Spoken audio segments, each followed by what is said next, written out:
Number 10. Moira X. We don't really know that much about Moira X in her mutant role yet, and she did just become human, sadly, in the comics. However, what we do know is that her resurrection powers that she had seem to be unparalleled because they imply that she has complete sort of multiversal control built into them.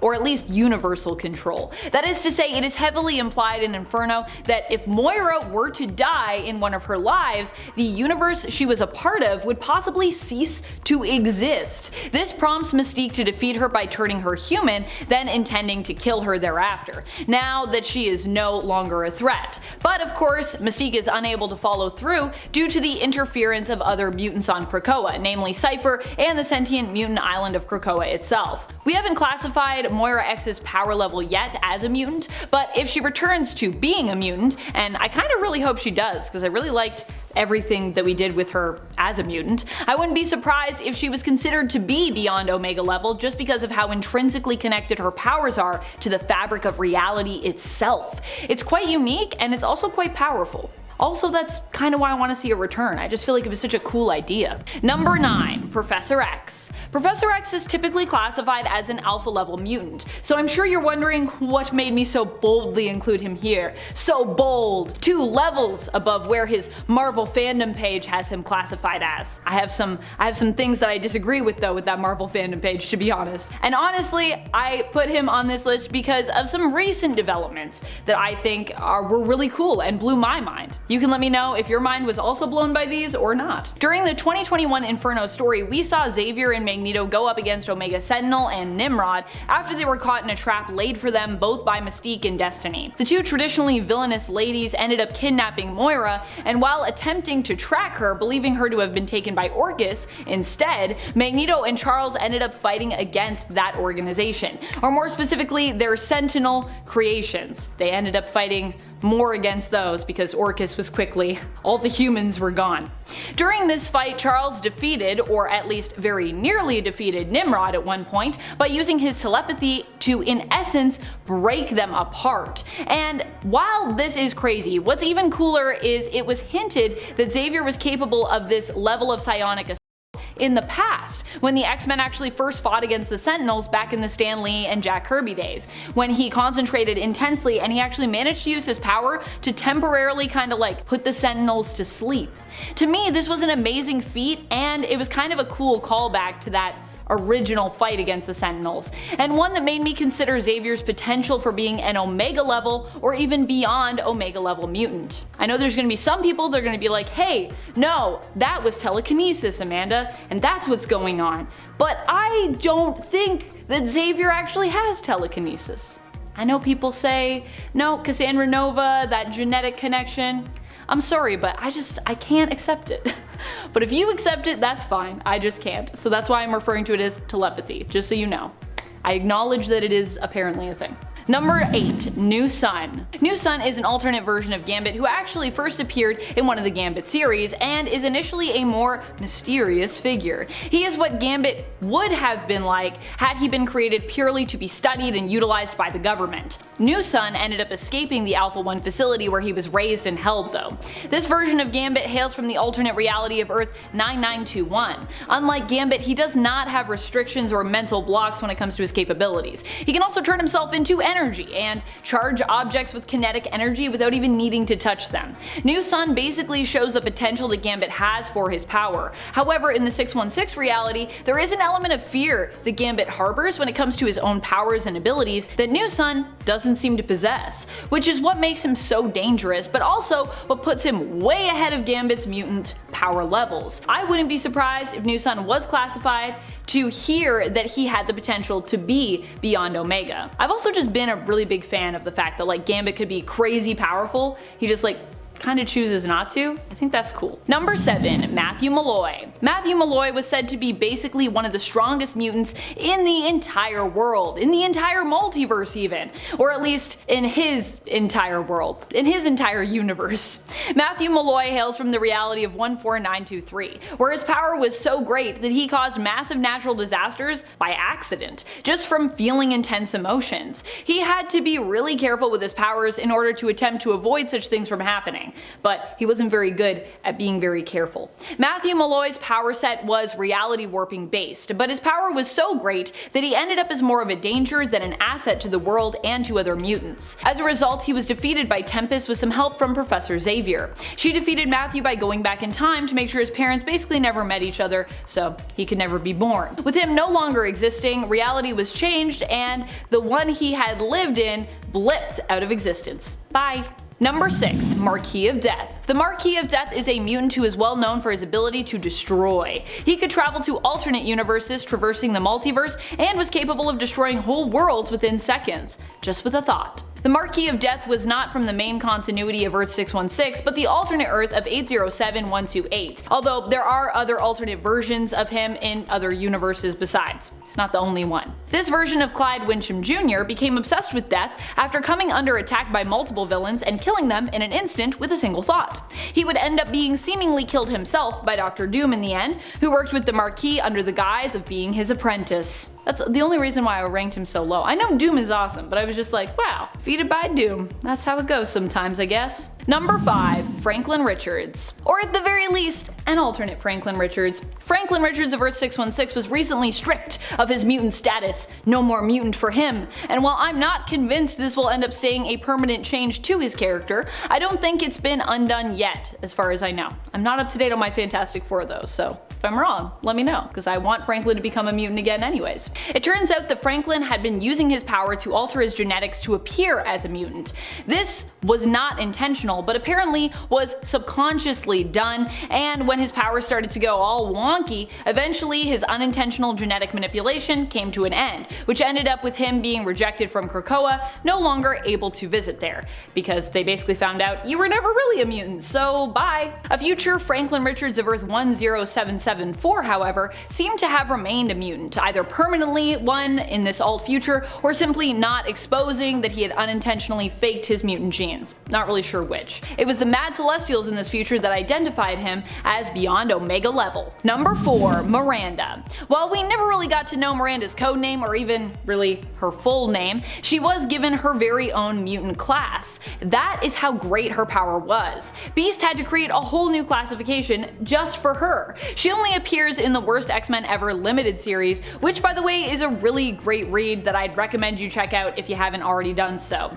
Miranda here is shown to have reality warping powers, but ones that don't adversely affect space, time, the multiverse, anything in her reality, or the fabric of the continuum. Beast decided to give the new classification, which would sit above Omega, the name of Omicron, just because he thought it was the most ominous sounding letter of the Greek alphabet, which I gotta say, I love Hank's reasoning for that.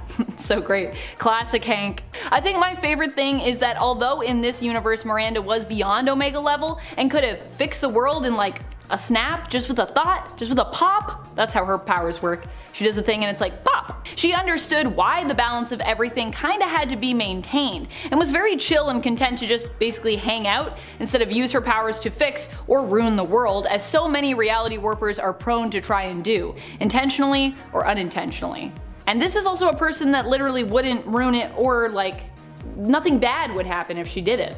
Which is pretty cool. Number 3. X-Man. X-Man is the genetic offspring of Jean Grey and Scott Summers, but hails from the alternate reality of Age of Apocalypse, Earth 295. Nathaniel Gray, being the product of Mr. Sinister, using the genes of Jean and Scott, is pretty much the epitome of what their perfect, all-powerful son could be like. Nate himself also seems to have a psionic connection to his alternate reality self, and kind of alternate reality brother, Cable, as well. At least I like to think of them as like alternate reality brothers. Nathaniel Gray is considered beyond Omega because of just the sheer level of power that he possesses. Like most others on this list we considered to be beyond Omega, he also holds the power to warp reality, but he can also do a lot more than that. Although I think if you can warp reality, that's pretty much just like saying you can really do like anything at all. Kind of like having all the superpowers in one superpower.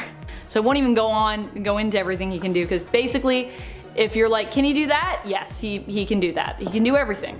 Number 2, Mad Jim Jaspers. Mad Jim Jaspers is a mutant that we don't talk about very often on our mutant lists. He's often a character that falls by the wayside because I suppose he's kinda niche. He hasn't been in like a ton of comics, but when it comes to what he's capable of, he definitely deserves our respect and deserves a spot on this list, I think. Of course, Mad Jim Jaspers is another reality warping mutant. So many Omega and Beyond Omegas tend to be reality warpers, to be honest, which is interesting considering as an Omega even, you're supposed to be the top of the class in whatever your specific powers are. Of course, there are a lot of approaches and methods when it comes to how mutants can reality warp, which is, I suppose, what makes all those Omega and Beyond reality warpers out there distinct and different. That's how we can have so many of them. While Mad Jim Jaspers hasn't been confirmed as Beyond Omega level just based on what we know of him to be capable of, it seems super likely that he would be at that tier, were he to be categorized, were he to be given a classification and a level. An alternate Mad Jim Jaspers, who is believed to actually have been weaker than the main continuity version of this character, threatened the entire multiverse at one point with his power, so that just gives you an idea of what Mad Jim Jaspers could be capable of.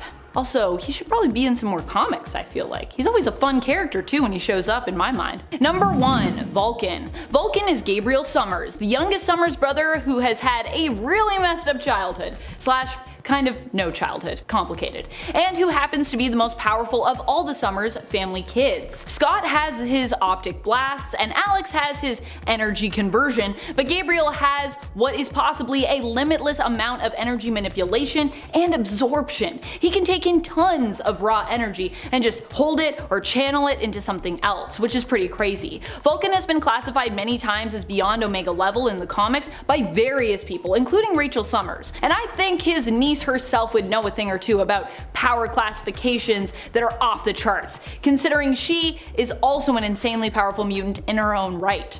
And she was also on my long list for even making it on this list, because I think she's Beyond Omega too. Number 10. Zom. When Umar, the sister of Dormammu, invaded Earth and Doctor Strange could not defeat her, he needed some way to put her down. The Ancient One told Doctor Strange about the interdimensional being known as Zom. Zom easily defeated Umar, but being free and not wanting to go back, he turns on Doctor Strange. Zom is so powerful that there was absolutely nothing that Doctor Strange could do. Even if all the reality warping heroes and all the Avengers combined forces, they would not have been able to defeat Zom. It took the power of the Living Tribunal, the judge of the multiverse, who had not even been seen in Marvel Comics before this point, to whisk him away. And then, the Tribunal scolded Doctor Strange for summoning a being who could literally wipe out the multiverse. Zom has no other goal than to completely annihilate and destroy everything.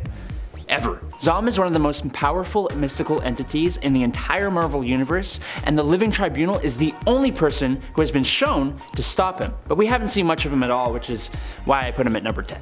Number 9. The Batman Who Laughs. He's relatively new to comics, but he is nonetheless an exceedingly powerful character. He hails from Earth -22, where Batman kills the Joker, releasing a concentrated form of Joker toxin that turns Bruce into a Batman-Joker hybrid, with all the intelligence and athleticism mixed with the insanity and psychosis of the Joker. So how is he Beyond Omega level? Because of the resources and mind he possesses. He has a book on how to destroy the multiverse, as well as a real-world comic book that lays out the structure of the universe. He has a pack of metal cards that can warp reality.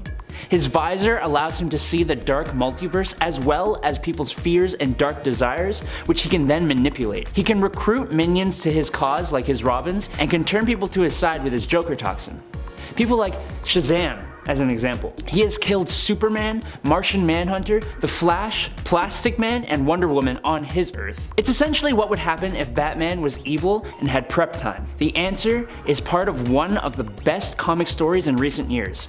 And I'm not sorry, I always talk about him. Number 8.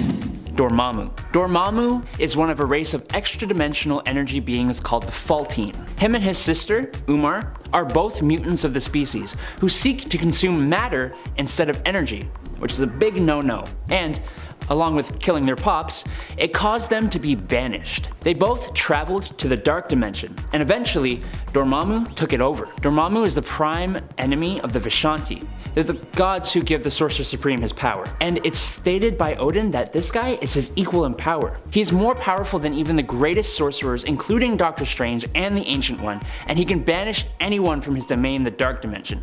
But he usually fights them for a bit of sport, you know? He also has super strength, astral projection, matter transmutation, interdimensional teleportation, flight, he can change his appearance and size, he can control the elements, time travel, and project and absorb energy. He's also immortal and has a regenerative healing factor, which seems kinda useless if you're immortal, but hey, I just work here. Hey, it's me. Just a regular dude. No Omega level powers, but you know what? I don't need it. I thrive off the support you guys show when you like and subscribe to this channel. So thanks for that, you beautiful, beautiful people. We appreciate you. Number 7.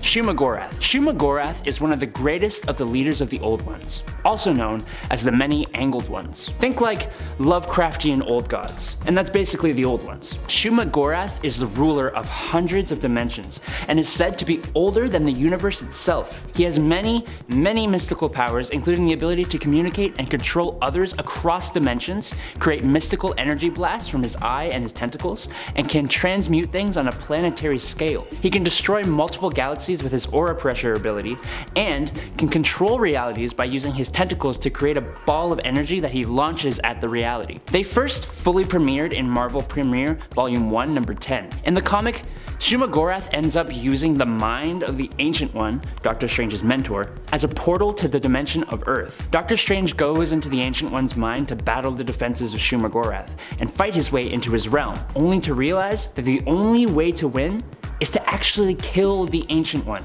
He's forced to do it, and it leads to him becoming the Sorcerer Supreme for the first time. Number 6. Mad Jim Jaspers. When Captain Britain is sent to Earth 238, where there are no heroes of any kind, what we come to learn is that a guy named Mad Jim Jaspers is the Prime Minister of England, and he's created a cyborg called the Fury that can adapt to anything to destroy all the superpowered beings on this Earth. But that's not Jim's power. See, we are being delivered this information from inside of a teapot helicopter that is immensely bigger on the inside than it looks on the outside, with the room growing and characters appearing that are dead or that resemble Alice in Wonderland characters. That's because Mad Jim Jaspers has the ability to warp reality. When Earth 238's reality is completely destroyed, we're eventually introduced to an Earth 616 reality, Mad Jim Jaspers, who is way more powerful than his 238 counterpart. When Captain Britain pays him a visit, Jim uses his powers to make Captain Britain believe he was dreaming and that he has just woken up out of a coma. He then gets frustrated and wipes this entire reality clean to start fresh. He is eventually destroyed by the Fury cyborg that survived the 238 reality, who teleports Mad Jim to the empty 238 reality, where there is no reality for Mad Jim Jaspers to warp, and the Fury cyborg kills him. It's kind of confusing. Number 5. Mr. Mxyzptlk. As a magician and jester of the king in the 5th dimension, Mr. Mxyzptlk is one of Superman's wackiest villains. His level of reality warping powers are immense, but he uses his powers primarily to have a fun time, honestly. The guy is mainly bored. When he first appeared back in the day, he altered the weight of his own body so paramedics couldn't pick him up. And he made the mayor sound like a donkey. There's a story where he makes himself look like Clark Kent and then wipes his own memory so that he forgets he isn't Clark Kent. He breaks the fourth wall, can become a character in a television show, can turn off gravity, moves forward and backwards in time, is revived if he dies, and has interacted with the writers of the stories. His powers are only ever limited by his own imagination. Luckily, he isn't truly evil. He just likes to play around. But what if he was evil? Number 4. Emperor Joker. The Joker isn't beyond Omega level. He isn't even Omega level. He doesn't have any powers at all, actually. But when he tricks Mr. Mxyzptlk, the last guy on this list, into granting Joker 99.99% of his power, he definitely becomes one hell of a powerful character. He warped reality within 69 seconds into a place of his own design. He kept himself entertained by killing people over and over again, specifically Bruce Wayne, Batman, who he would torture and murder and revive over and over. He turned Superman into a dog for a time and put him in a time time loop where he is constantly breaking out of Arkham Asylum. He ate the entire population of China's skulls out of a takeout box. He is nearly omnipotent and omniscient. He can change anything he wants in time and space, and his madness is at a level beyond anything we've seen before this. He ends up destroying this universe because of his misuse of power, but he can just rebuild it. You should read this story. Number 3.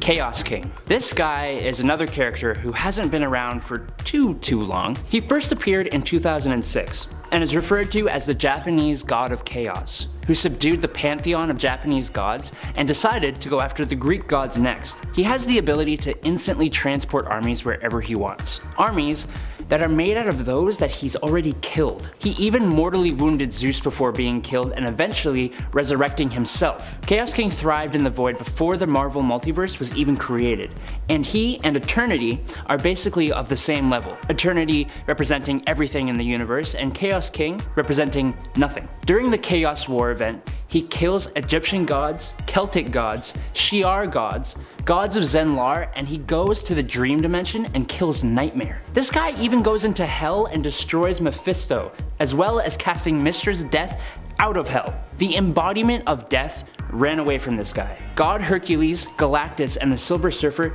couldn't defeat him until Hercules used all of his strength to punch the Chaos King into a dimension of nothingness after he has destroyed 98.76% of the multiverse. Yeah, he's kinda nuts. Number 2. The Beyonders. The Beyonders come from a dimension outside the Marvel multiverse. Omnipotent, all-powerful, can create and destroy life, create planets and stars. They created the Molecule Man in every universe in order to destroy them all and blow up the whole multiverse just to see what would happen. They have killed celestials and cosmic entities of every universe, even the living tribunal who was supposed to maintain balance in the multiverse. By just 3 of them, there is nothing that they can't defeat, save for the one above all, who is basically the creator of everything. Their displays of power are absolutely above almost any one character in the Marvel universe. They're the reason the whole Incursions event happened. They have gone to battle with Thor and Hyperion, who held their own for a fair amount of time before being defeated, and that is the only reason the Beyonders aren't at the number 1 spot. Number 1. Marquis of Death. It's absolutely stupid how powerful this character is. Basically, there's this mutant, Clyde, who was taken to an asylum and wasn't allowed to have his comics. This resulted in him using his mutant powers to bring villains from a superhero reality into this reality. Eventually, the heroes of that reality show up and they win, and they end up bringing Clyde back to their universe to help him. Clyde eventually kills all the villains in that universe with a wave of his hand and spends 1 billion years learning how to manipulate space and time. Fast forward to after the events of Dark Reign, Dr. Doom's master shows up. It's Clyde! But he's much different. Disappointed with Doom's progress on this Earth, the Marquis of Death and Doom start a fight that lasts 6 weeks, ending with Dr. Doom winning and encasing the Marquis and his apprentice in an Omega box. Just kidding, it's actually been 6 seconds, and the Marquis of Death warped Doom's reality, making him think all that just happened. He then turns Doom's heart to stone, turns his blood into acid, and then sends Doom 65 million years back in time. He does way more bonker things than just that, but I can't cover it all. Read the story, you will not be disappointed. Number 10. Iron God. So what does Beyond Omega mean in regards to this list? Well, Omega is typically a term reserved for Marvel's mutants, and it's used to classify the awesome level of their powers. To be Omega in a mutant sense means that you are basically the most powerful mutant within that specific power set and type. Here, we're kind of using that term more to discuss just some of the most unstoppable god tier level heroes and beyond who could do just about anything. Like Tony Stark, surprisingly.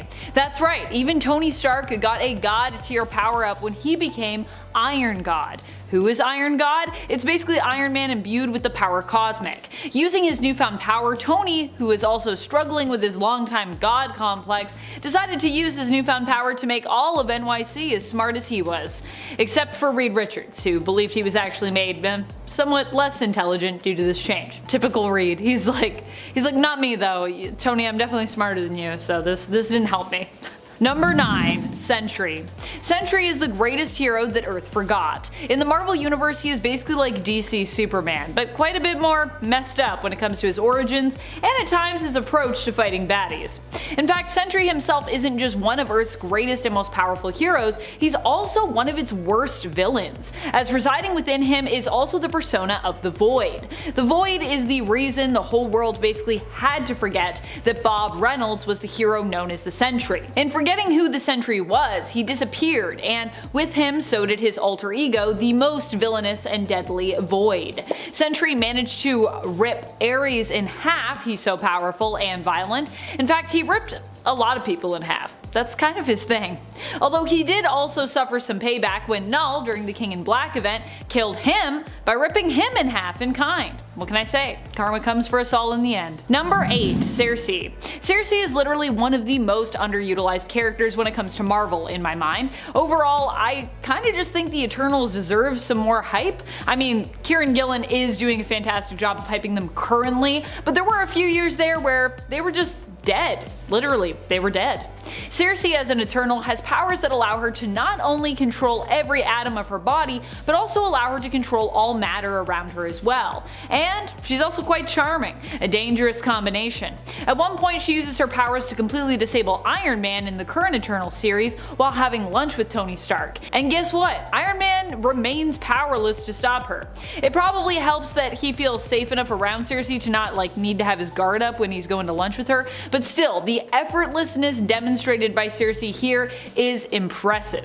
While Sersi struggled in the MCU to defeat Tiamat alone, even there her powers proved to be essential to ultimately winning the day, with the help of course of her connection and the other Eternals' connection to the Unimind. The Unimind fixes all I don't got enough power problems. At least I think Sersi and Tony Stark were having lunch in that Eternals issue, by the way. That's Eternals issue number 5, by the way, if you're looking for it.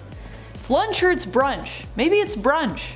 Does seem like a very Sersi meal to have. Number 7. The Flash. Barry Allen's The Flash was literally so powerful that he was able to alter the entirety of reality when he went back in time to save his mother. In doing so, he also kind of broke reality and it was up to him to set things right, which he inevitably eventually did. He was also the only one powerful enough to defeat the Anti-Monitor's plot to destroy realities using his reality decimating machine. But he seemingly had to give up his life in the process. And unfortunately, this didn't defeat Anti-Monitor in the long run, but he did destroy the machine, and that was pretty challenging in and of itself. Wally West, on the other hand, who is our current Flash, doesn't really have any flashy, pardon my pun, stories quite like those. But this is mainly because Wally's Flash actually tries not to do things that would mess up the timeline in the first place. Sorry, Barry. Which maybe makes him even more powerful. He's also faster, so I think we can consider both these Flashes super overpowered and at god level or beyond when it comes to their Speed Force abilities. Number 6. Binary. Binary is one of Captain Marvel's aka Carol Danvers' alternate forms. As Binary, Carol was basically raw untamed energy, similar to that of a white hole, which is theoretically like the opposite of a black hole cosmically speaking. If you haven't heard about it, check it out. There's some pretty cool theories about white holes online. And to this day, she still taps into some of her binary power every now and then, as needed. The version of her in the MCU that basically looks like she's gone God mode, with glowing eyes, glowing hair, just glowing all over, that is basically the vibe that you get from Binary. And if you're a fan of Carol's Binary days, we have some good news for you. Binary will actually be returning in Kelly Thompson's current Captain Marvel run. It's been revealed that Binary will show up in issue 38 in May 2022. But this new Binary apparently is like a separate entity from Carol and also has a pretty great and subtle new redesign that still pays great tribute to the original and to Carol. So if you want more of this powerhouse character who might also be spinning off into her own entity, be sure to check that out. I think that's super cool. Every time I hear something about what's going on in the Captain Marvel comic, I'm like, I need to read that. That sounds good. I do like my Captain Marvel comics. Number 5. White Lantern. There have been a lot of powerful Green Lanterns and other lanterns with colors from the emotional spectrum, but one of the most powerful types of lanterns out there is probably the White Lantern. And one of the most powerful White Lanterns that we've seen in comic book continuity has to be Kyle Rayner. White Lanterns in general are rare, as you have to be able to harness and represent all colors of the spectrum, as it is when you combine those that in theory you get that bright white light. White Lantern, you know? It's how light works. Kyle ended up being the most all-around powerful Green Lantern when he proved that he was capable of becoming a White Lantern. He used his powers to save the world, and in the end was also smart and strong enough to give up the powers of the White Lantern, knowing that it was basically too much power to just like wield on the daily. And that to me is like one of the strongest things you can do. If you like have a ton of power, like Wolverine has also done that before, you get so much power and then you're like, you know what, I'm just gonna leave this here for another time. I don't need it all the time. That's powerful. Number 4, Doctor Strange. Doctor Strange is definitely one of the most powerful heroes around when it comes to the Marvel Universe. Sure, he did just die, but that's really only because he was fine with dying and knew that if he remained on Earth, it would inevitably mess up a lot of stuff. But he could have returned from death if he'd really wanted to, so just want to put that out there. That's just how powerful he is. In the What If Disney Plus streaming series, we also learned just how terrifying Doctor Strange could be if he put his mind to it when he became obsessed with gaining enough power to bring back his love Christine Palmer from death. He succeeded, but also ended up destroying the world as a result. But also, that's pretty weirdly and quite tragically OP.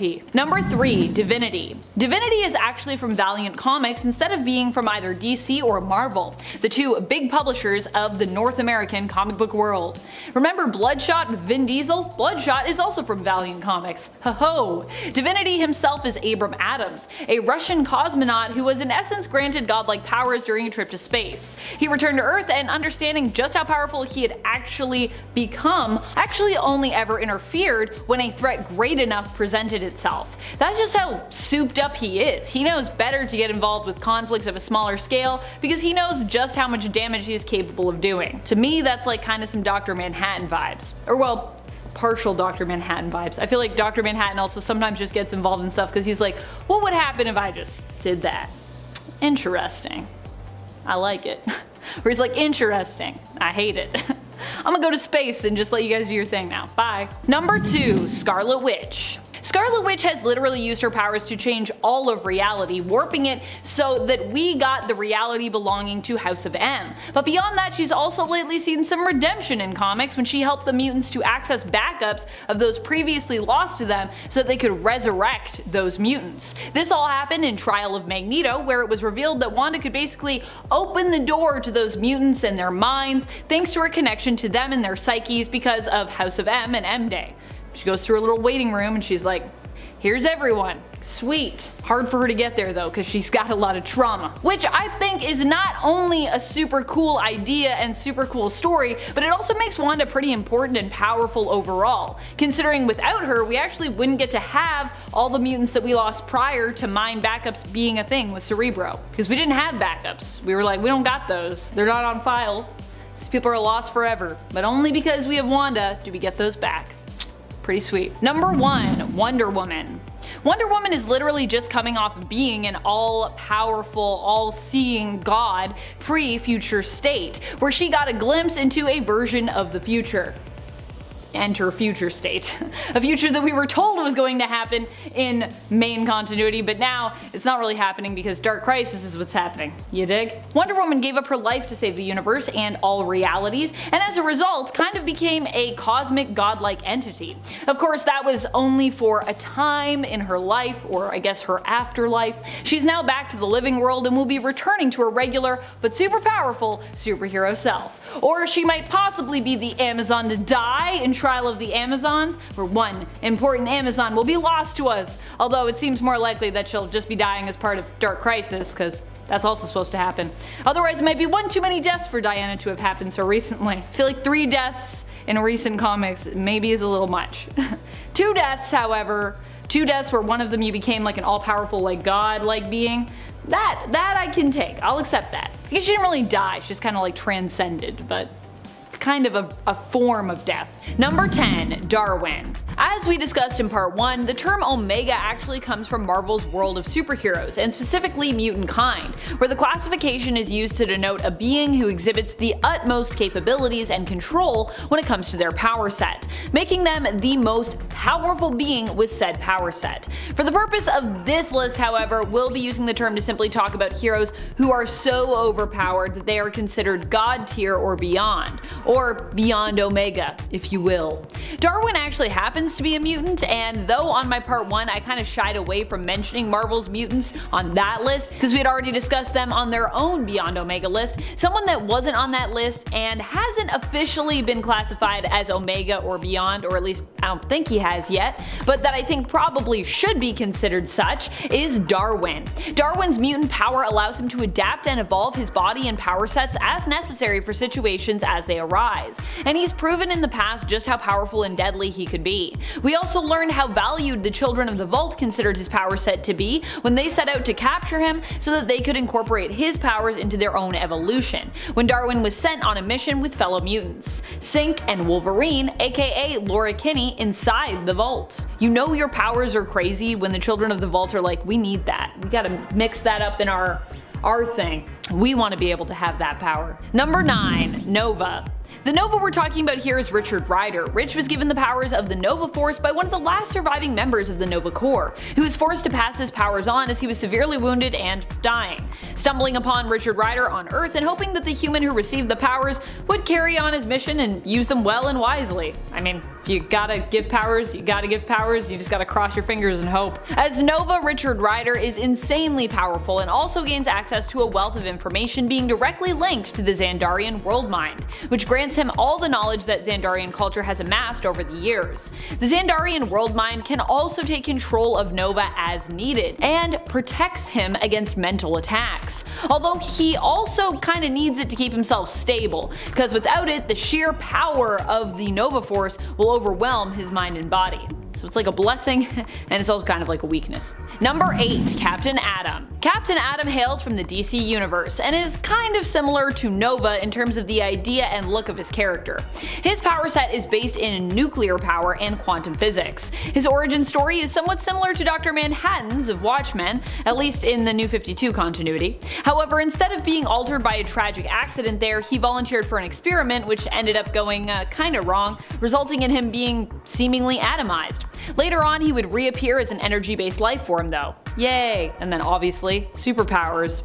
His powers allow him to alter reality, create force fields, and leave him superhumanly powered when it comes to strength, speed, and durability, making him pretty much invulnerable as well. Number 7. Silver Surfer. The Silver Surfer was gifted with one of the greatest powers in the Marvel Universe, that of the power cosmic. He's known for often being the Herald of Galactus, at least initially that was his claim to fame, and that was how he was granted his power as well. Previous to that, Norrin Radd was simply a man who sacrificed his own life to save his planet and the lives of those he loved, including his beloved. He ended up pledging himself to Galactus so that Galactus would spare his planet and became his herald, forgetting his previous life as he was imbued with the power cosmic and taking up the mantle of Silver Surfer.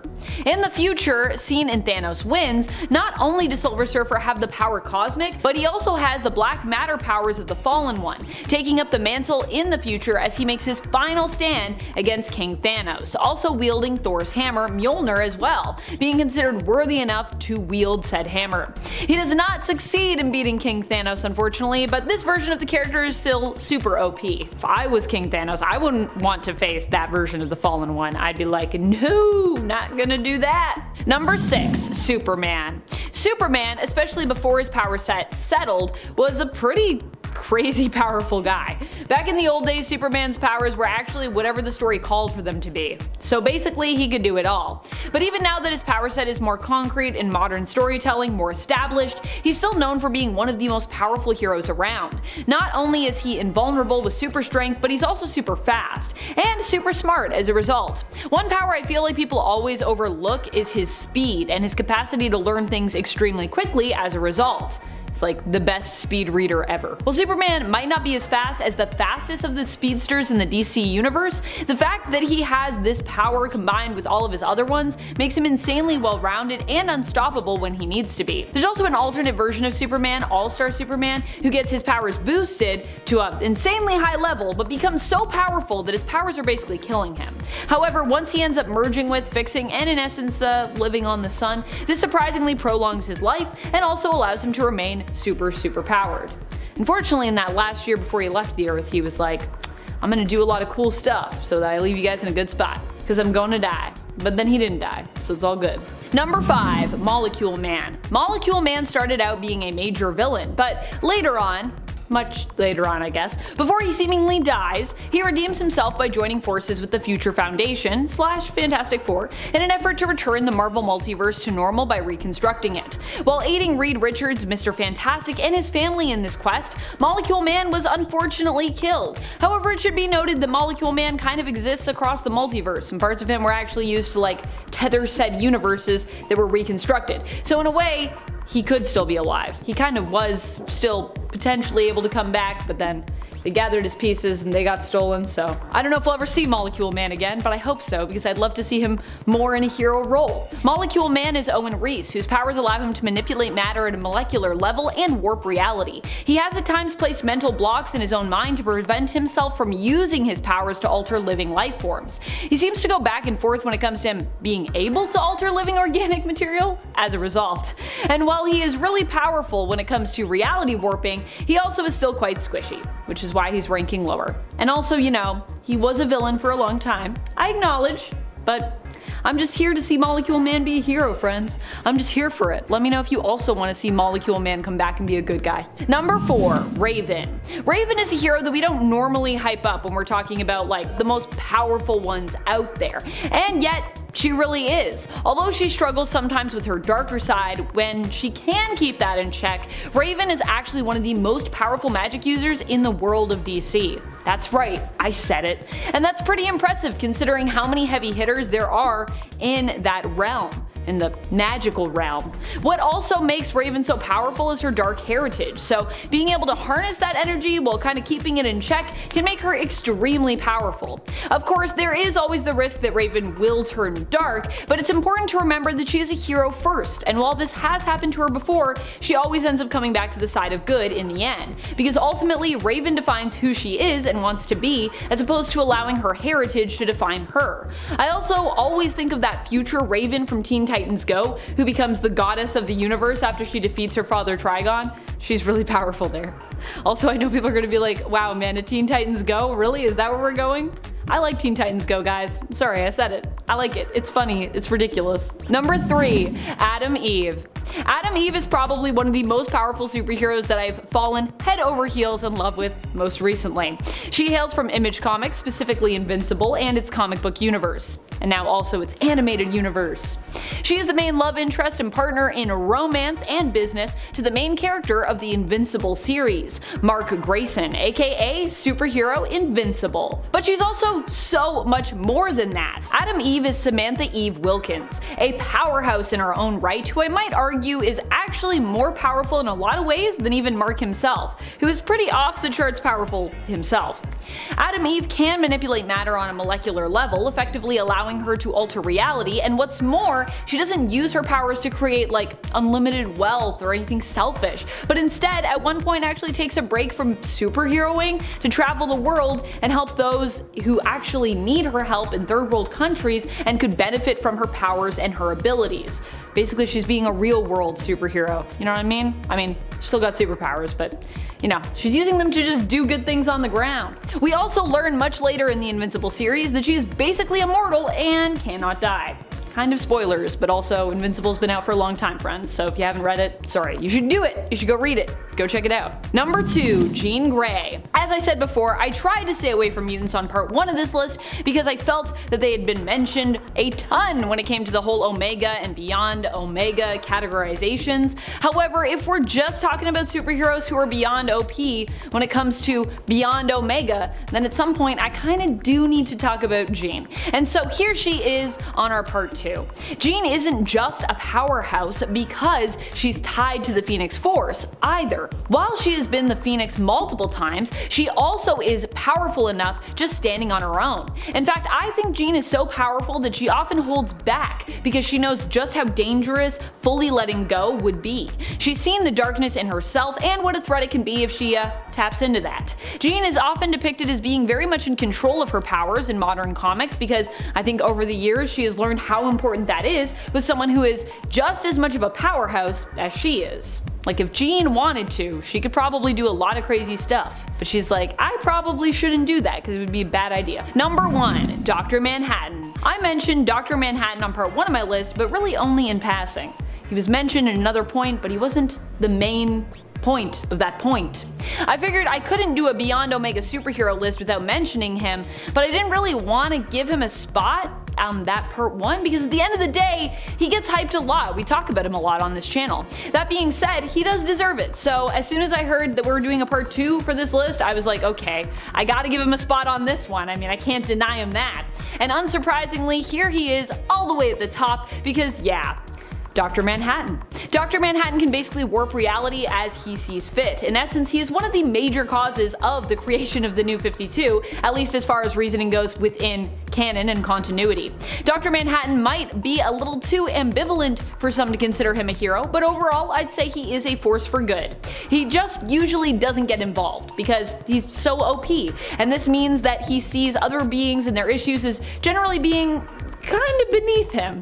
Yeah, not a very typical hero mentality or attitude, but hey, Dr. Manhattan also isn't your typical hero, being that he originated from Alan Moore's Watchmen, which itself is its own fantastic universe that examines heroes under a different perspective, which I think we all could use a little bit more of when we're reading comics. Number 10. Spectre. Although Omega level is typically a term used to describe the power levels of Marvel's mutants, today we are applying it to the whole realm of heroes, even some of our favorite insanely powerful ones from the distinguished competition, DC. See what we did? That's what we say over at Marvel. I said that like I work for Marvel. I definitely do not. I wish. Marvel, call me. Spectre is super powerful with or without a human host. Of course, he is also at a god level, a hero who is based in the spiritual and supernatural realm. The Spectre is believed to be a fallen angel who became penitent, seeking forgiveness from the Presence, basically DC's version of God. The Presence decided to grant him such and made him the Spirit of Vengeance, one who would deliver justice and punish those who had sinned. When bonded to a host, that person gets access to many different powers that put whosoever is the Spectre at an omnipotent level. At his most powerful, he can also see the outcome of many things in the universe. In Kingdom Come, he used this power to put a stop to Superman's rampage, and he was also powerful enough to defeat Parallax as well. Number 9. Photon. Monica has been through so many different costumes and identities since she was first introduced, but through all of the different names she has worn, she has remained one of the most powerful heroes around, thanks to energy manipulation and energy transformation powers. In case you didn't know, Monica can change herself into any form of energy, and while in her energy form, absorb energy as well. Before Monica was Photon or Spectrum, she was Captain Marvel. In fact, she was actually Captain Marvel not only before Carol Danvers was, but before Janice Vell, Mar-Vell's son, even was. Monica only gave up the mantle of Captain Marvel, the name we originally knew her under, because Janice Vell wanted to take over that mantle. And that isn't the only mantle Janice Vell took up that originally belonged to Monica. He's also gone by the name of Photon as well. Yeah, Janice Vell just loves taking Monica's names, I don't know. Number 8. Wonder Woman. Wonder Woman was recently an all-powerful, all-knowing god. However, she ultimately ended up returning to the land of the living. But still, for a time, she was definitely more than Omega, which is why I got her here. And I'd argue there have been other moments in Diana's history when she has been beyond Omega as well. When she became a god following the events of Dark Knight's death metal, Wonder Woman gave up her life to save the universe and all realities, and as a result became one of the most powerful cosmic entities in pretty much all of the DC multiverse. Of course, that was only a time in her life, or I guess her afterlife. Currently though, she is back to the world of the living and is returning to her regular but super powerful superhero self. Number 7. Atom Eve. Atom Eve is probably one of the most powerful superheroes that I've fallen head over heels in love with the more that I come to know her.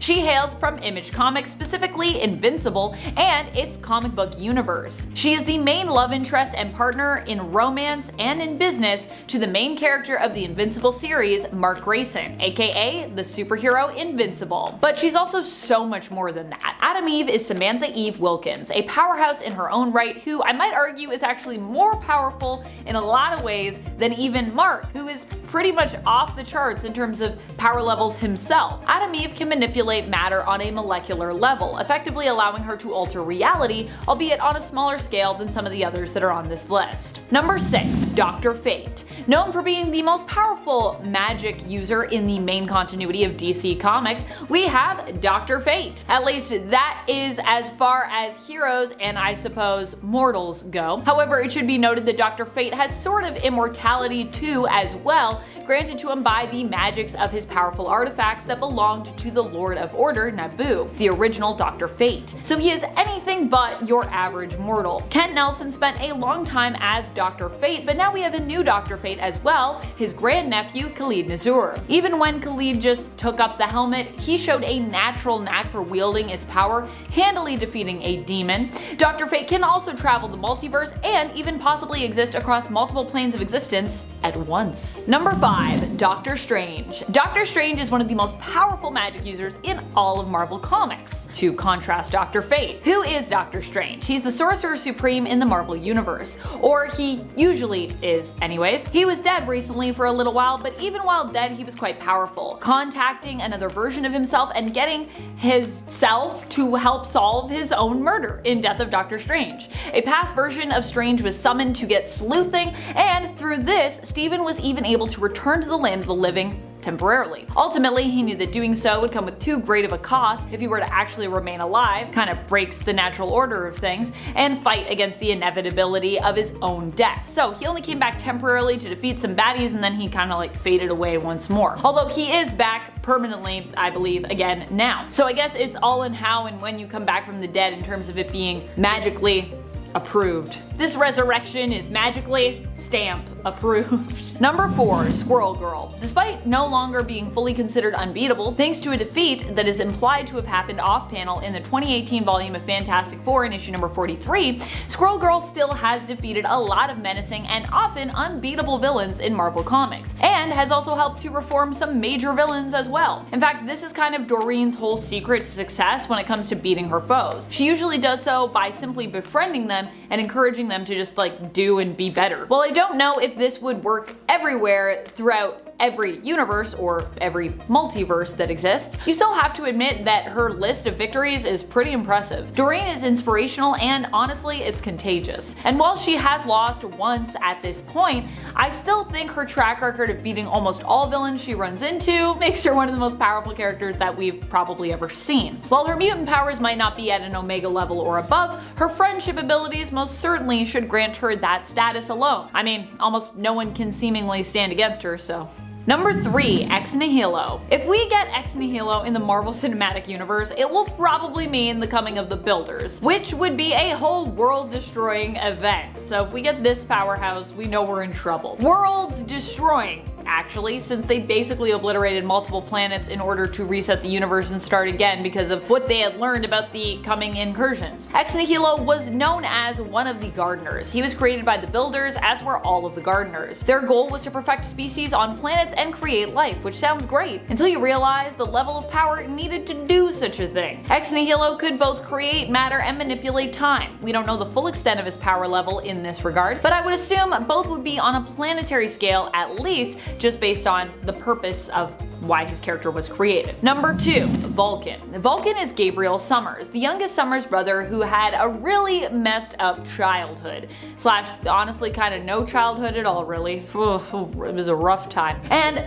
who happens to be the most powerful of all the Summers family kids. Scott has his optic blasts, and Alex has his energy conversion. But Gabriel has what is possibly a limitless amount of energy manipulation and absorption. He's off the charts. He can take in tons of raw energy energy and just hold it within himself to use or channel that energy elsewhere, redirecting it, which is honestly pretty crazy. Vulcan has been classified many times as beyond Omega level in the comics by various people, including Rachel Summers, and I think his niece herself would know a thing or two about power classifications that are off the charts, considering she is also an insanely powerful mutant in her own right. Number 1. Dr. Manhattan. Dr. Manhattan can warp reality as he sees fit. It doesn't get more Omega than that, honestly, especially when you consider the level of control that Dr. Manhattan has exhibited when utilizing his reality warping powers, and in some cases the level of restraint. I mean, when you can just fix all of reality in like the blink of an eye, it takes an element of control to simply not do that. It also takes a level of knowledge to not mess with the timeline, at least not too much. There was New 52, which was later connected to Dr. Manhattan, but only really in retrospect. In essence, he's one of the major causes of the New 52,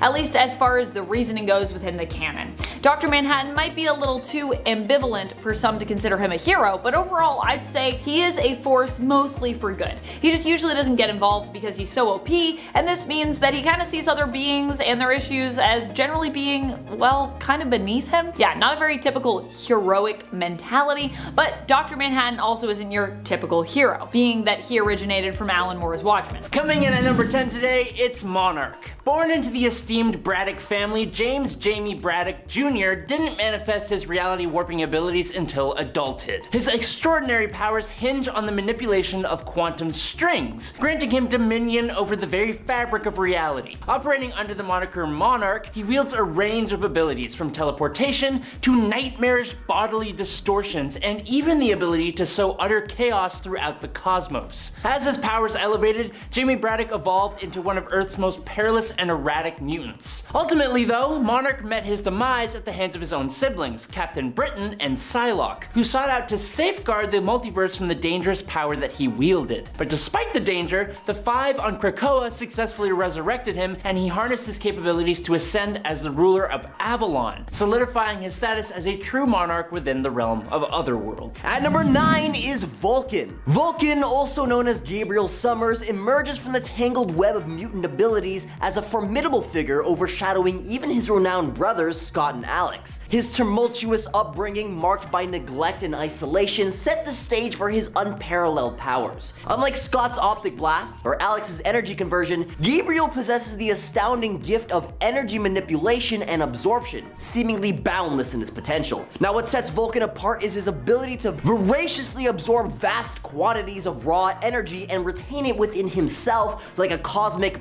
battery. This stored energy can be wielded at his discretion or redirected as needed, making him a walking powerhouse. In the annals of mutant classification, Vulcan has transcended traditional boundaries, earning the elusive title of Beyond Mutant Level from discerning minds like Rachel Summers. The Summers bloodline, it seems, has birthed not one, but two extraordinary mutants, with Rachel herself as a testament to the family's unparalleled genetic legacy. Number 8, Mr. M. Mr. M, also known as Absalom Mercator, is one of Marvel Comics' most powerful mutants. His mutant ability grants him control over matter on a molecular level, allowing him to manipulate and reshape materials, elements, and even living organisms with a mere thought. But unlike other matter manipulators, he can only manipulate already existing matter. This differentiates him as being a matter manipulator, but not a reality manipulator. Don't think that makes him a pushover though, not by a long shot. He has used his abilities to repair machinery, become intangible, heal injuries of both himself and others, remove or augment superhuman qualities, and even create and evolve lesser life forms. He can also manipulate energy, which has allowed him to generate lightning, fire, explosions, and the ability to create force fields. He basically became a savior figure for a group of mutants before being taken out, but even then he seemed to revive himself by becoming a bunch of butterflies, and he was revealed to be alive still later, charged with protecting the Siege Perilous in a part of Otherworld which he now controls. At number 7 is Exodus. Bennett du Paris was born in the 12th century, having always felt isolated from his peers, probably because he was about to become one of the most powerful mutants the world will ever see. His journey from a lost crusader in the Palestine to becoming one of Apocalypse's pawns and eventually a zealous follower of Magneto paints a tale of ever-evolving power dynamics. But what sets Exodus apart from the legion of comic book villains is his astounding psychic abilities. He ranks among Earth's most formidable psychics, wielding an arsenal of telekinetic and telepathic powers. Now, while the origin of his additional abilities remains shrouded in mystery, those being teleportation and energy blasts, it's clear that his immense telekinetic and telepathic prowess fuels them somehow. One of his most astonishing feats involved encapsulating all of Genosha within a psionic dome. This dome not only imprisoned heroes and cut off communication from the outside, but he could also manipulate the dome's size, shrinking it to crush entire buildings. But what's even more impressive was the fact that he was able to maintain the dome's integrity while also psionically influencing the island's populace, keeping powerful telepaths like Jean Grey and the rest under his control, while also battling legions of superheroes at the same time. Although this display of absolute power is probably an outlier, it highlights Exodus's sheer power and potential, making him a formidable antagonist lurking far beyond Omega level capabilities. Number 6. Magneto. Magneto boasts a storied history in the Marvel Universe, largely characterized by his antagonistic role as the foremost rival of Professor Charles Xavier. What makes his perspective particularly intriguing is the juxtaposition of his past as a child of a Jewish family during World War II and his subsequent belief in mutant supremacy over regular humans, even after enduring years of persecution. This worldview has driven him to lead the Brotherhood of Evil Mutants and various other factions in opposition to the X-Men and Earth's other heroes. Magneto's reputation as a formidable force precedes him. His unparalleled power and extensive experience position him as an adversary few dare to challenge. Remarkably, to prove his power, there was a moment when he had his heart torn out by the villain Uranos. Yet, he somehow defied death by using his powers to maintain the circulation of his own body. This incident kind of proves the sheer magnitude of his abilities and his enduring legacy in the Marvel Universe. At number 5 is Proteus. Proteus is the lunatic son of Moira X, wielding a reality warping power that exceeds the boundaries of comprehension. His ability to manipulate the fabric of existence is a cosmic anomaly, but it comes at a grave cost. See, Proteus is forced to leap from one fragile vessel to another, for his extraordinary energy consumption quickly decays living flesh. But it's a two-sided coin, because as a psychokinetic being, Proteus may be temporarily defeated, but his essence endures, an ethereal psychokinetic specter lurking in the shadows. Operating on the principle of sight and concentration, Proteus reshapes reality itself, albeit momentarily. So, for example, he may transform a building into a swarm of bees, but the moment his focus wavers, say to warp some other aspect of reality, like when he turns Cyclops' laser beams into popcorn, the bees revert back to their original form, the building. Yet make no mistake, this mutant stands atop the Omega level hierarchy. He once vanquished Jean Grey, even while she wielded the formidable Phoenix Force. Number 4. Matthew Malloy. Matthew Malloy is a sad character. Coming from Earth 14923, his mutant abilities manifested thanks to an extremely traumatic event involving his wife and some Skrulls, and they quickly went out of his control. He essentially has the ability to tap into an extra-dimensional power source that allows him to warp reality to his will. With that power, he's displayed telekinesis, telepathy, catatonic explosions, matter manipulation, teleportation, and even self-resurrection. As his powers manifested, an eruption of energy followed, destroying everything around him, which only made things worse for him. After that incident, Matthew stood in a massive sinkhole he created when he was then approached by a robotic drone with a holographic image of director Maria Hill, who questioned him if he was responsible for the disaster and if he was a mutant. He was not in a good emotional state and was pretty uncontrollable, and so she sent a strike team to his location only for him to uncontrollably release his power and obliterate everyone in the area again. After this, S.H.I.E.L.D. sent an airstrike that obliterated him and the X-Men, Cyclops, and Magic, but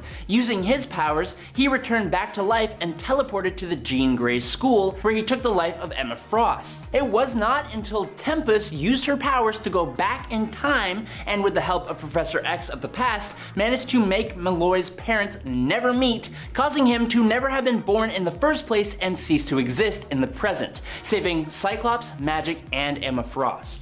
At number 3 is Mad Jim Jaspers. Sir Sir James Jaspers was the head of the Conservative Party in Britain and ran an anti-superhuman platform, and after winning the election in a landslide, Jaspers served as the Prime Minister of the United Kingdom before it was revealed that he himself was a mutant, and one with vast reality warping powers at that. Going mad with power, Jaspers came into conflict with Captain Britain and Fury, who managed to defeat him by shunting him off to a completely barren universe in which there was no matter or energy for him to control. But this wasn't really a big deal for Jimmy because after all of causality is thrown into chaos, he comes back to life. Not only that, but Jasper claims that he's solely responsible for the creation of everything in his universe, including living beings. So to say that this guy is beyond Omega level is an understatement. He's more like a deity than anything else. And number 2 today is Stryfe. Stryfe's origin is a complex tale involving cloning, Mother Ascani, and the influence of the infamous Apocalypse. He's essentially a clone of Nathan Summers, who's better known as Cable. However, what sets Stryfe apart is that he represents what Cable might have become if not for the constant battle against the techno-organic virus that plagues him. Unlike Cable, Stryfe doesn't face this limitation. Much like his counterpart, Stryfe is classified as an Omega level telekinetic, and he confidently lays claim to that title. In fact, he's considered the 3rd most powerful of his kind on Earth. His telepathic powers rival that of other top tier telepaths, boasting both potent defensive and offensive telekinetic abilities. To add to his arsenal, he's been cybernetically enhanced by Apocalypse, granting him superhuman physical attributes. Stryfe is an imposing and relentless villain, a force that should just never be underestimated. And coming in at number 1 is Scarlet Witch. Wanda Maximoff, the Scarlet Witch, is a marvel of Marvel. She started off as a villain with the Brotherhood of Evil Mutants, but soon switched sides to become one of the Avengers' most iconic members. Her power is all about bending probability and reality. Originally thought to be her mutant power, it's actually innately magical thanks to her lineage and the High Evolutionaries meddling. Alongside her twin brother Quicksilver, Wanda's powers initially manifested as hex bolts, volatile bolts of chaotic energy that altered the very fabric of probability. Initially, Wanda didn't have full control over the power and could accidentally hex objects with hand gestures like a magical Italian. Oh. She eventually gains more control through practice, but her abilities aren't just limited to hex bolts. She's a bona fide witch wielding chaos magic. With training from Agatha Harkness, she can control elements and organic matter. This means that she can manipulate not just probability, but the very fabric of existence. When we talk about villains with beyond Omega level powers, Wanda Maximoff is right up there. Her ability to reshape reality and command chaos makes her a cosmic force to be reckoned with. Kicking off the list at number 10, we have Hope Summers. Making her first debut in X-Men Volume 2, Issue 205, Hope Summers is the first mutant born post-M-Day. She was born in Alaska and Cerebro just went off the charts. It went nuts. So the Purifiers immediately attacked. They were tipped off by a time-traveling Sentinel, Nimrod. So Cable came in at the same time and eventually saved her. But as for everybody else in that town, well, they didn't get so lucky. Cable saw the child as a messiah, the savior for mutants and humankind. But Bishop and the Purifiers were on a different page. They believed she would become a full-on supervillain. They thought the death toll would be 1 million after just 6 minutes. That's like, you can make rice in 6 minutes and then 1 million people are dead. That's bad news. That's bad news. And then after that, it would obviously only get worse, according to Bishop and his future knowledge. So the future clock was ticking. Hope learned how to fight by studying Cable, and the Strain 88 virus that recharged Rogue's power would kill anybody with just one touch. It was so much that Rogue fell into a coma. But when Hope was taken from Mystique, she was pressed against Rogue's face, and not only did she survive, but she also healed Rogue at the same time. Just like Jean Grey, Hope too was attracting the Phoenix Force, so when the Avengers came along offering to protect the child later on, that just led into Avengers vs. X-Men. So yeah, she's a little important, we can say that. Number 9, Brother Nathan. Brother, here we go. Making his first debut in Cable and Deadpool issue 16, Nathan Summers from Earth 58161 found peace.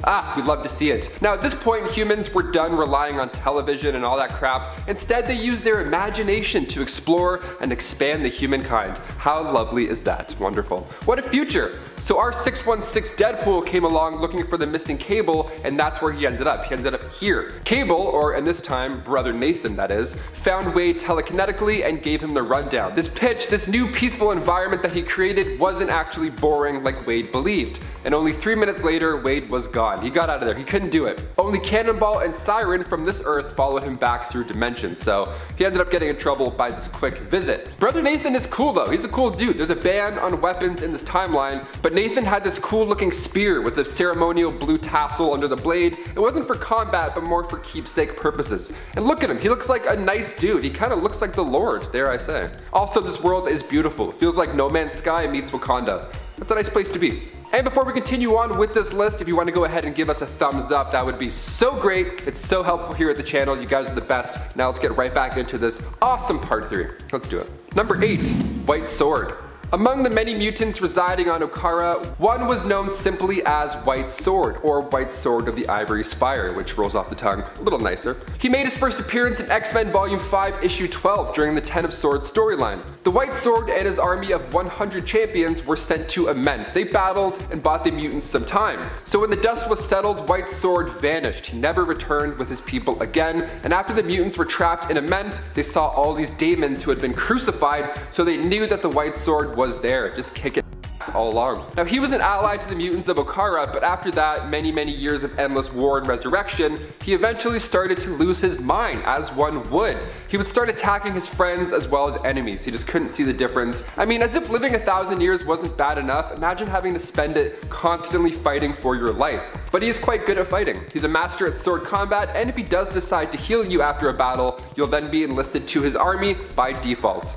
Nice. Number 7, Zorn. Jean Grey, this time from Earth 13729. This Jean first appeared in X-Men Battle of the Atom issue 1. Zorn, well rather Professor Zorn that is, was a teacher at the Jean Grey School for Higher Learning, and this is the past Jean grown up, right? That's important to say. Battle of the Atom was a crossover event where the future X-Men traveled back to the original 5. But they weren't exactly X-Men though. They were future Brotherhood of Mutant members, led by Charles Xavier II and Reyes, those two villain kids. So Jean Grey went by Zorn and rocked the skull helmet. It was a vibe, it was a pretty good look. The team wanted to force the OG back to the past and prevent their future. Now this version of Jean didn't have the Phoenix Force attached to her, but she was still able to take on Emma Frost. She was quite powerful. The dialogue alone is pretty great here. Jean is asking Jean what happens in the future that makes her such a What a way to put it, right to the punch. Now this version of Jean can't go more than a few minutes without Zorn's containment helmet, and she has similar powers as our other Jean that we know, only they grow in strength this time around.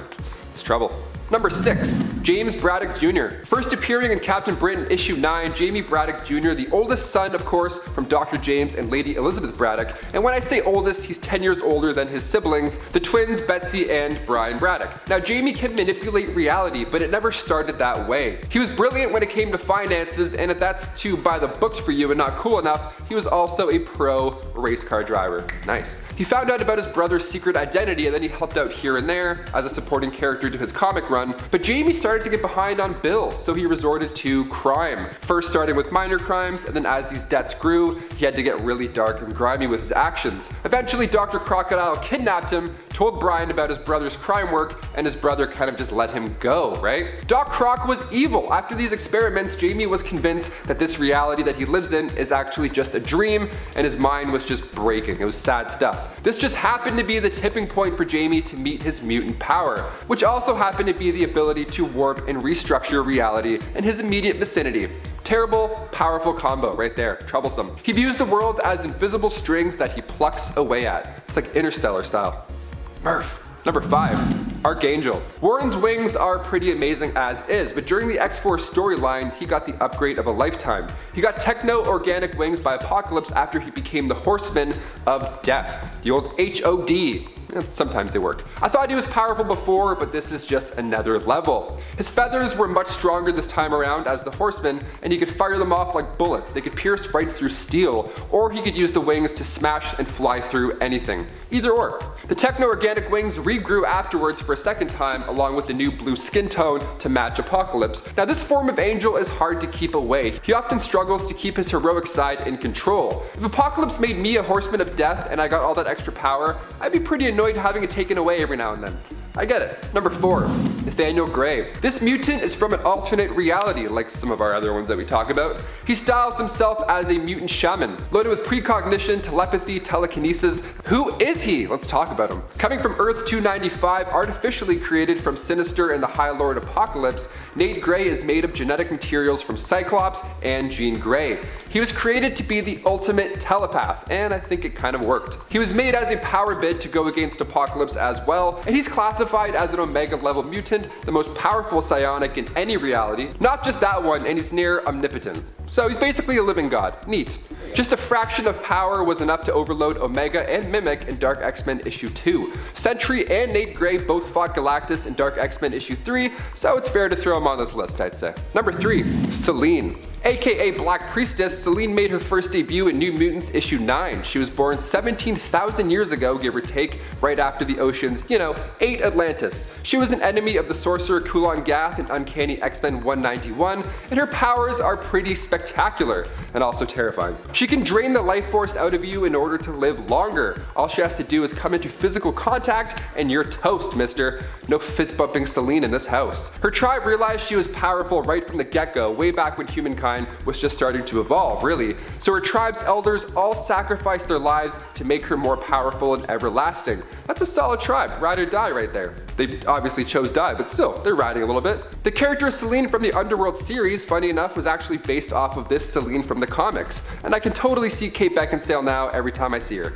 and so will you. Number 2, Apocalypse. Making his first steps in Marvel graphic novel issue 17, he was born nearly 5,000 years ago at the edge of the Valley of the Kings in ancient Egypt. He was born with gray skin and had blue lines all over his face. He looked different, so he was abandoned by his tribe. He was raised with the nomads with the idea that only the strong survive. So Apocalypse was killed by agents of Ozymandias, but was later revived thanks to his mutant abilities. Where to even begin with this Omega level mutant's abilities? I mean, self-molecular manipulation allows for him to alter his physical form for starters. He's also a genius. Even before being modified by the celestial ship, Apocalypse was already living for thousands of years. All he has to do is drift into a gentle coma. Number 1 trick to getting your beauty sleep. A coma, that ought to do it. X-Men Age of Apocalypse from 1995, we see just how big and bad this guy can get. Oscar Isaac also had a swing at him in X-Men Apocalypse on the big screen, and I thought he was pretty scary, but when he gets big, it's just nightmare fuel. Check it out. And finally, number 1, Onslaught. Making his first debut in X-Men issue 15, Onslaught was a sentient psionic entity created by the minds of Charles Xavier and Magneto. What a combo! So when the X-Men were fighting the Acolytes, Wolverine hit Magneto, and then in turn, Magneto ripped the adamantium from Wolverine's bones, which I gotta say, I thought hangnails were bad. This sounds way worse. His healing factor had to work overtime, and Xavier was beyond upset, so he shut down Magneto's mind. He just made him completely catatonic. But during this moment, all of Magneto's lust for hate and violence leaked into Charles' consciousness, creating this new personality, Onslaught. Onslaught is pretty OP. He has the ability to tap into the psychic resources of the astral plane, where he can then manipulate matter and energy. Telepathy, telekinesis, electromagnetic manipulation, just a combo you don't want to face in any way.